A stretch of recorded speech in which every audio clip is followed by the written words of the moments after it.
It's time for Transport Line, the program that showcases the contributions of all modes of transportation to the socio-economic growth and development of our country, Africa, and the rest of the world.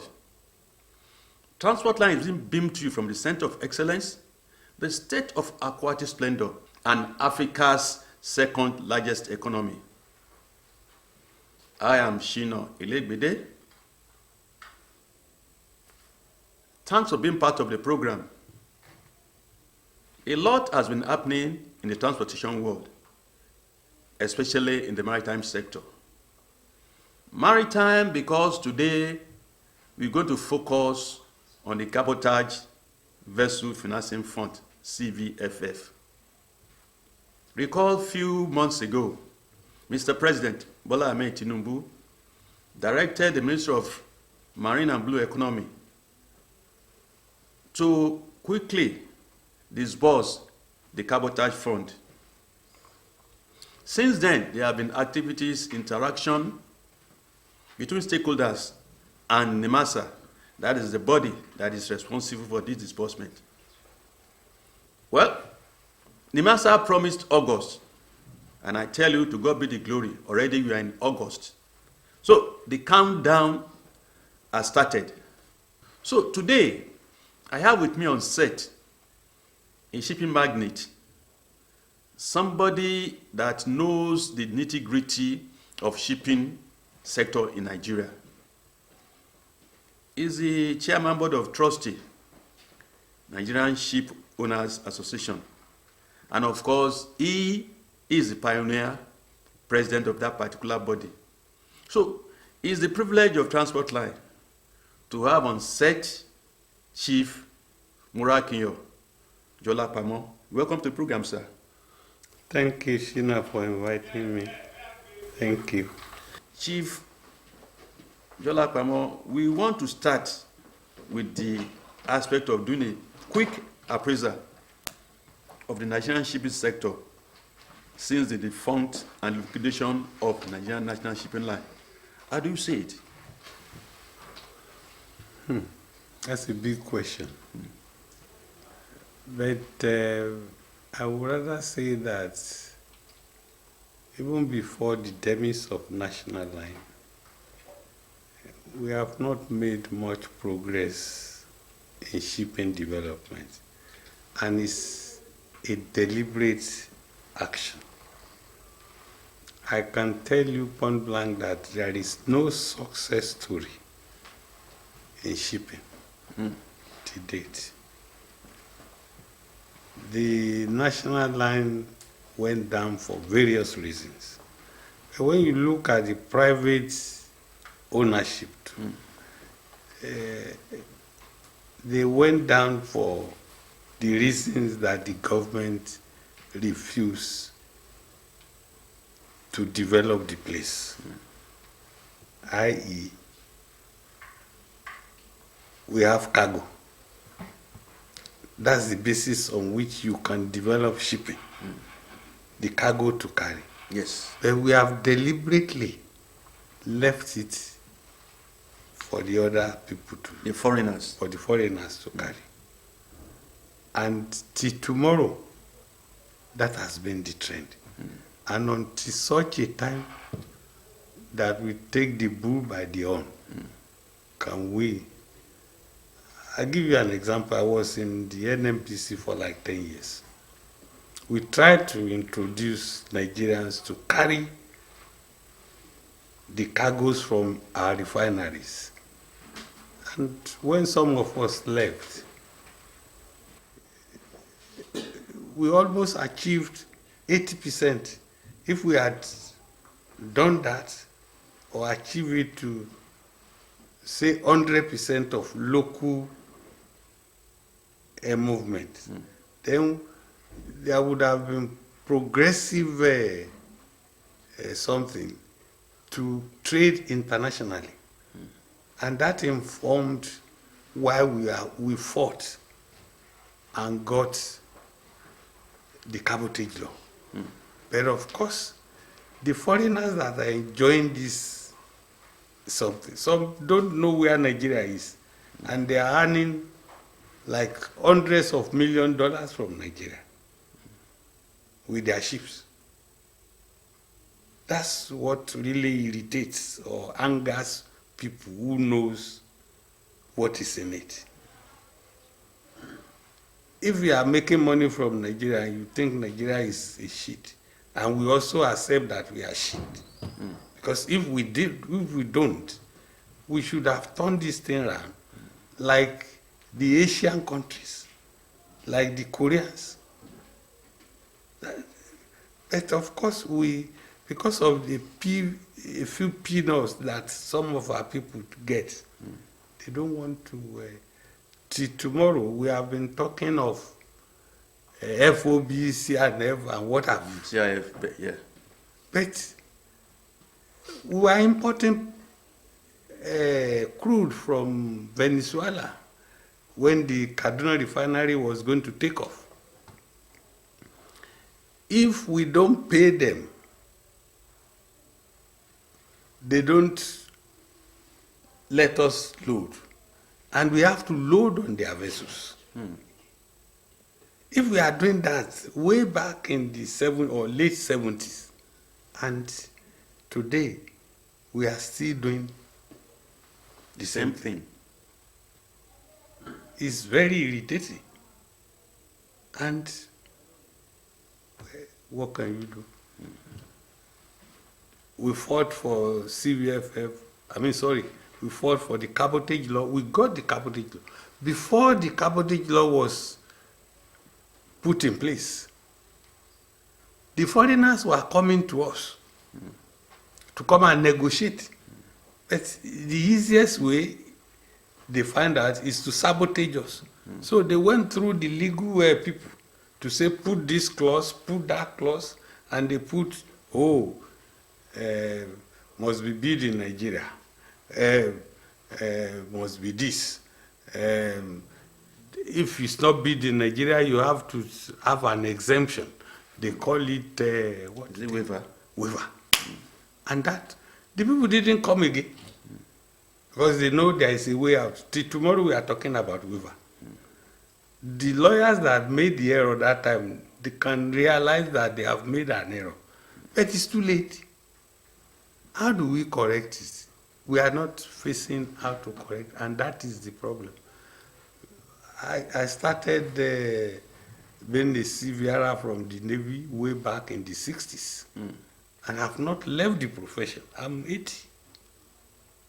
And I didn't see, I've seen the Fajemirukums and the Folawiyos, but can anybody talk of success story in the industry?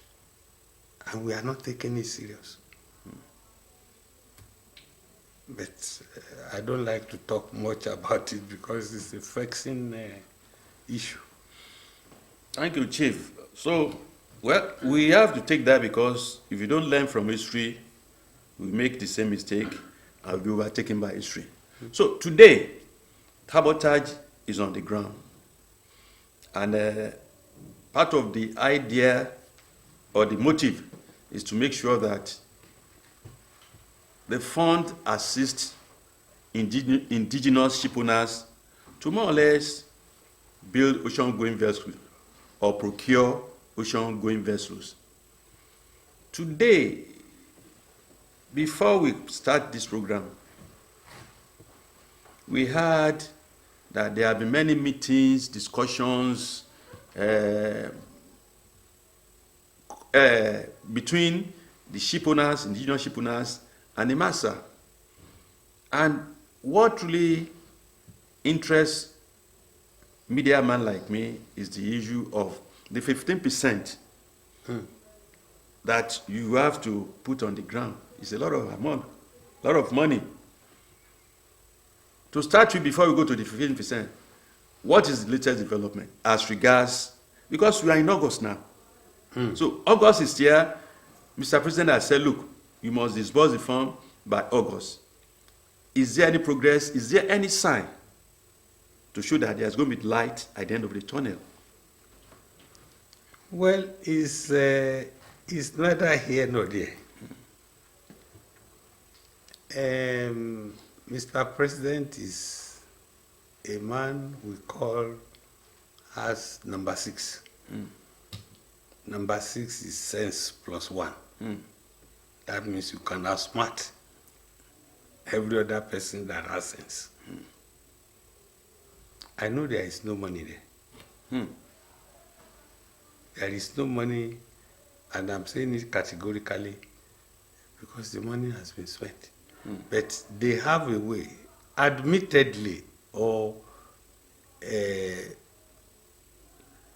given the government kudos, they want to do it. So they can gather money here and there and give to 5, 10 people.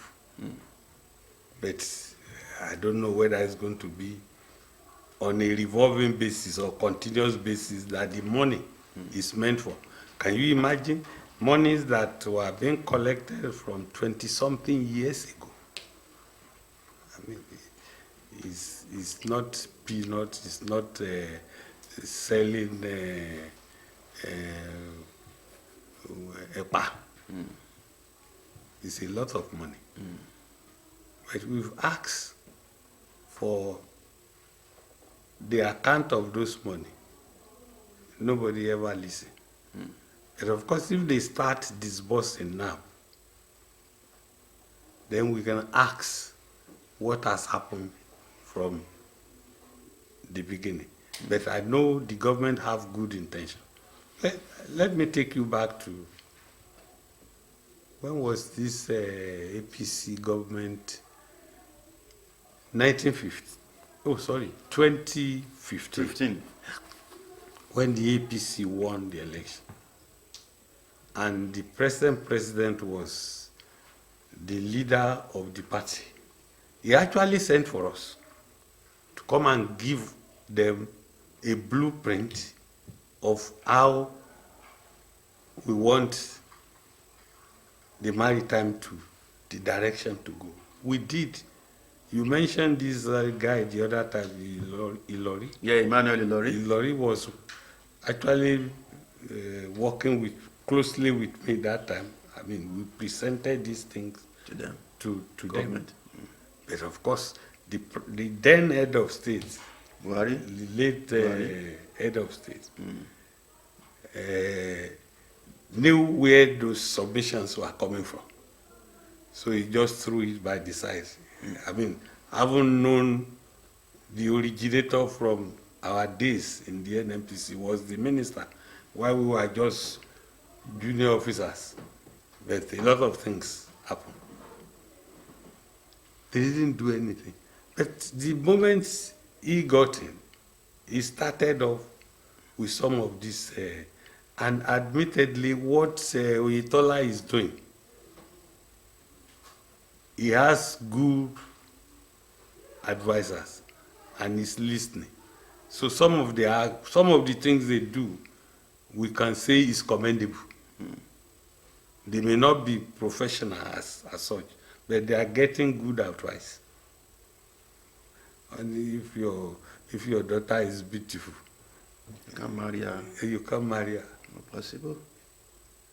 But there is much, there is a lot that needs to be done to change the place, to really get us going. It is good. Give us, it's our money, it's a susu. It's what you contribute that you take. Yeah, like a cooperative. Precisely. It's like cooperative, but because the law has been introduced into it, they are making it difficult. It's a simple something. And if we imbibe what is done elsewhere, where they have attained, some people are now fighting, oh, this money they want to disburse, they must have shipyard to build. We cannot start building ship in this country in the next 25 years. And I don't know whether I will be alive. You can begin to jog with. You can build boats, small things, not ships. Not ocean not going vessels. ocean going vessels. Because there are so many things that are attached. But here we are. If the government do what they want to do, disburse money, are the ships going to take sand? They have to get a job of taking cargo. Cargo. And that cargo is being held by the foreigners. That's the obvious. I was at one conference on some years back. That time they have NMA and then Jomalik. You remember the days of Jomalik? Rahman, I've forgotten, Alaji Rahman was their chairman. We went on this Seafarer something 206. And before we got there, every other ship owner from various countries know us. None from Nigeria. Know us from Nigeria. And our people were delighted when we arrived, that how their people have arrived. And those people who claim to know us, they are just avoiding us. So one of the younger person, a lawyer in Jomalik, called me, Chief, what is happening here? 4 days we've been here, these people are waiting for you. Now you came, everybody's avoiding you. I say they will avoid us because we want to take what belongs to us. If it's possible, some Nigerians have lost their lives in the process of developing shipping because they were doing it privately and people didn't realize the job they were doing until they left. That is the problem. Are we going to get hold of our own cargo to be taken? Or we will rely on foreigners to do it for us? They've been doing it since, how much is National Line carrying? Then. In what belongs to the nation? It's not 10%. But Chief, from your response, 2 things. Are we going on a wild goose chase as regards disbursement of CVFF? That is one. Then 2, the issue of freight and cargo being dominated by foreigners. What is the way out? it's a very simple way. It's not complex. It's not rocket science. They've done it elsewhere. Nigerians have the first option of whatever is available. If it's there, you don't necessarily have to write it as a law. But if that clause is there, anything that belongs to Nigeria, Nigerians should come first. Nigerians should come first. Precisely. Good. The first option. And it's not difficult to achieve, it's just the will. And like I said, I think Mr. President might eventually end up doing that. I think, but all depends on the pressure and the goodies that is with it. You mentioned, I took cognizance of that statement, that funds that has been taken for years, for decades, they are not there. No, it's not. So what do you do now? Anybody that wants And they want to challenge disburse. me- How do we disburse? No, the government can always get money. If they are saying they want to disburse, they can go and rake 200 million from somewhere and give to people like 7, 8, 10, 15 people. For instance, you mentioned about 15% of that will be paid by the owner. Yeah, ship owners. Most of us in the association now, Are you pulling resources? we or- are pulling resources Okay. together. We have actually formed a company. We've done it before. We've done it more than, this is the third time we are doing it. They will go and look for somebody.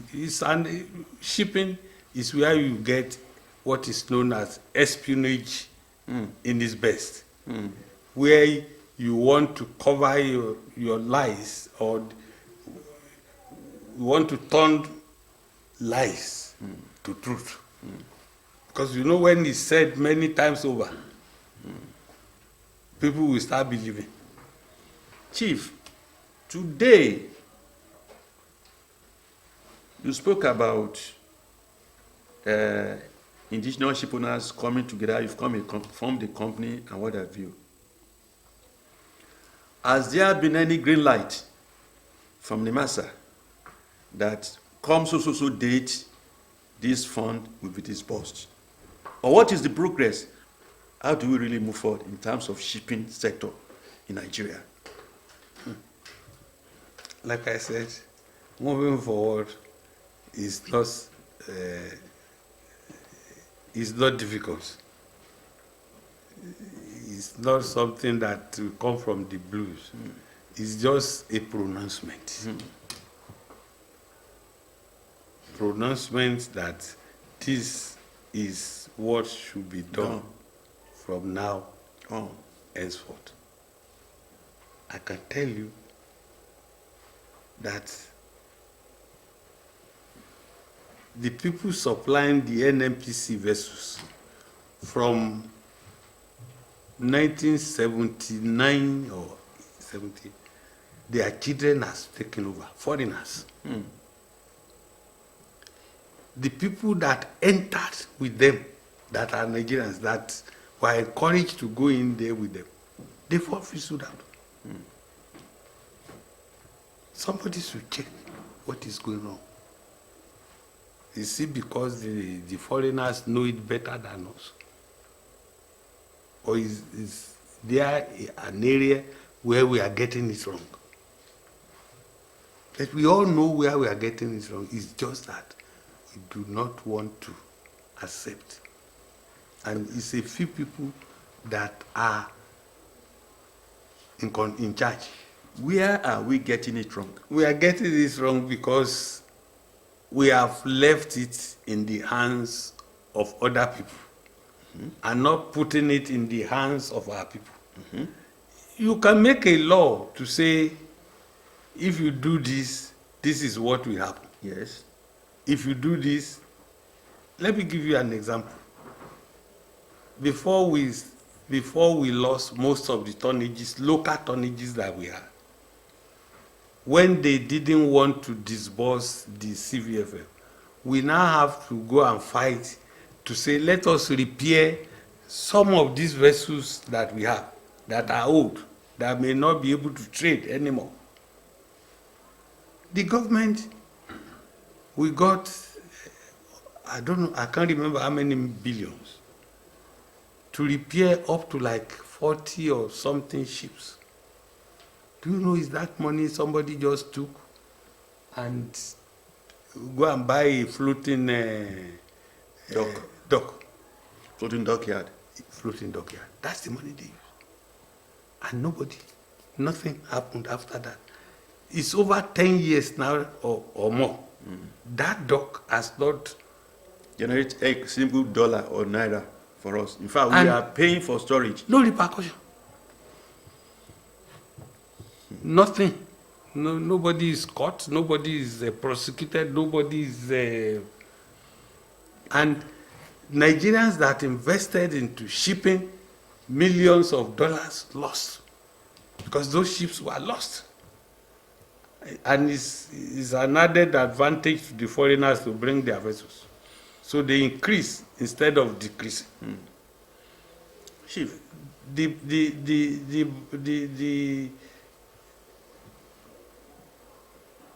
The bulk ends on the president's table. On the president's table. And I know that if it's not under pressure, he should be able to do within the time that he has the right thing for the industry. Without that, we will just be revolving. Chief, I want to take you back to the statement you made that it will take about 25 years before we can manufacture. Before we'll be able to start building yes, ocean-going vessels. And I stand to be challenged. Good. The Asians or the Southeast Asians, Yes. the Indonesia, Singaporeans, the Indonesians, the Malaysians, they've started building vessels about 25, 30 years ago. It's some of those vessels that they build and sold to people like the third world like us because of the design errors that those ships have. But they are still industry working. And they've trained their people. We are not training. What we are doing is just jamboree. They send cadet to 200,000. They've politicalized it. Rather than saying, I want to be a mariner. But bring 30 from the south west, bring 40 from the northeast. Northwest, southeast. Development is not done that way. Yes. But who is going to stop it? Because there are so much juices that is coming to few people.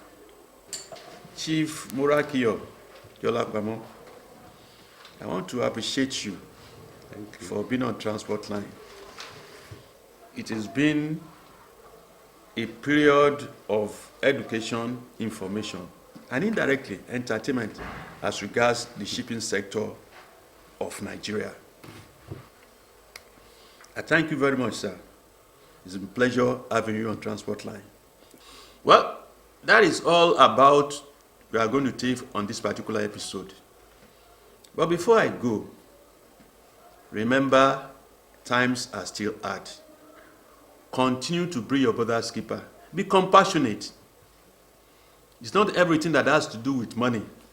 Even the utterances, responses you give when somebody comes to you for assistance is very genuine. Be your brother's keeper. Be compassionate. That way, the society will be better for all of us. Till next time, I say bye-bye for now.